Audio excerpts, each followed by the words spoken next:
Forgiveness. When Jesus was bleeding and dying on the cross, he prayed for those who were taunting him.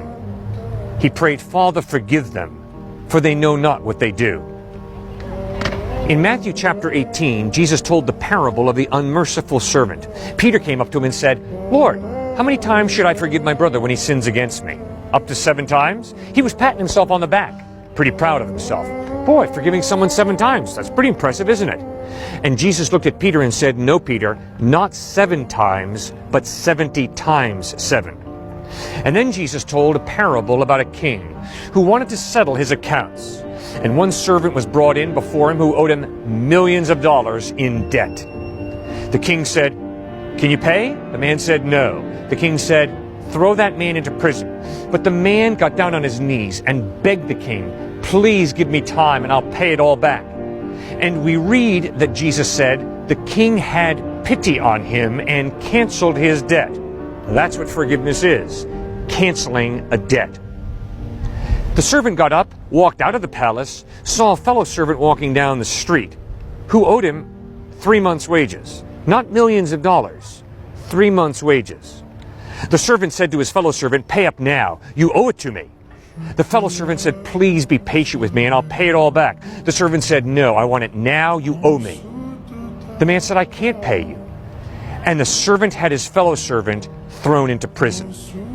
Some other folks saw what happened. They went to the king and they said, "Oh, king, remember that servant whose millions of dollars of debt you canceled? You forgave?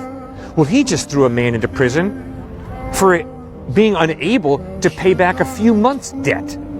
Outraged, the king called that servant in, said, "Let me get it straight. You just threw a man in prison for 3 months' debt when I just canceled millions of dollars' debt of yours?" And the king threw that servant into prison. Then Jesus says some of the most scary verses in the Bible. He says, "This is how my Father will treat you unless you forgive your brother from your heart." What is forgiveness? Forgiveness is canceling a debt. Forgiveness is dismissing a debt. Forgiveness is giving up your right to hate someone for the dastardly thing they've done to you. Forgiveness is not letting someone off the hook, but forgiveness is transferring a person from hanging on your hook to hanging on God's hook.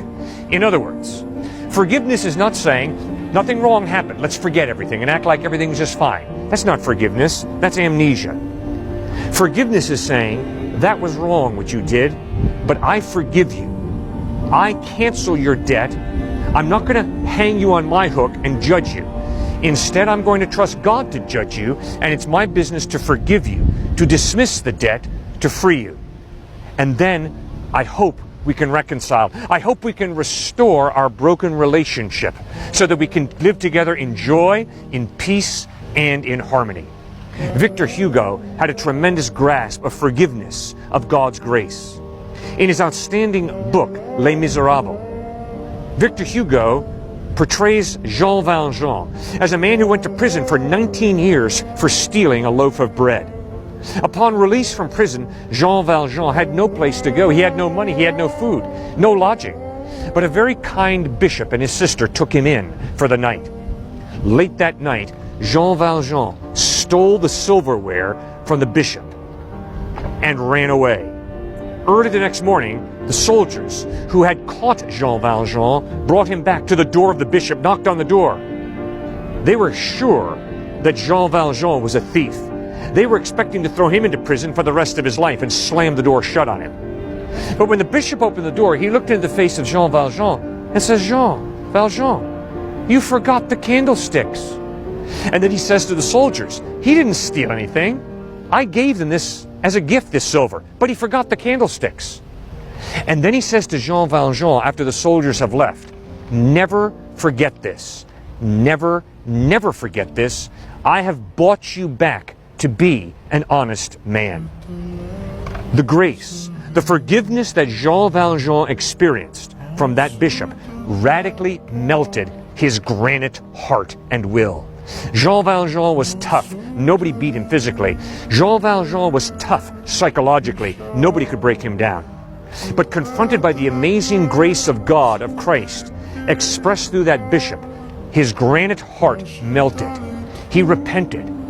And he became an honest man. He became a man who understood that the purpose of my life is to work hard and then to help other people, to be generous to others, to give to others. And that is what a follower of Christ is. A follower of Christ is someone who understands that the heart of the cosmos is a God who really does love you and me, so much so that when we rebelled against him and went our own way, instead of washing his hands of us and discarding us, he sent his only Son, Jesus Christ, on a rescue mission to pull us back into, to invite us back into an eternal love relationship with him, the living God. Now, when God loves you, you have to make a decision. You either respond to that love by melting and loving him, or else you just remain hard and reject that love. I plead with you. Choose to respond by melting in the face of his love. Ask him for forgiveness. Put your faith and trust in him and commit your life to him. That is the most wise response to the grace, the forgiveness of Jesus Christ.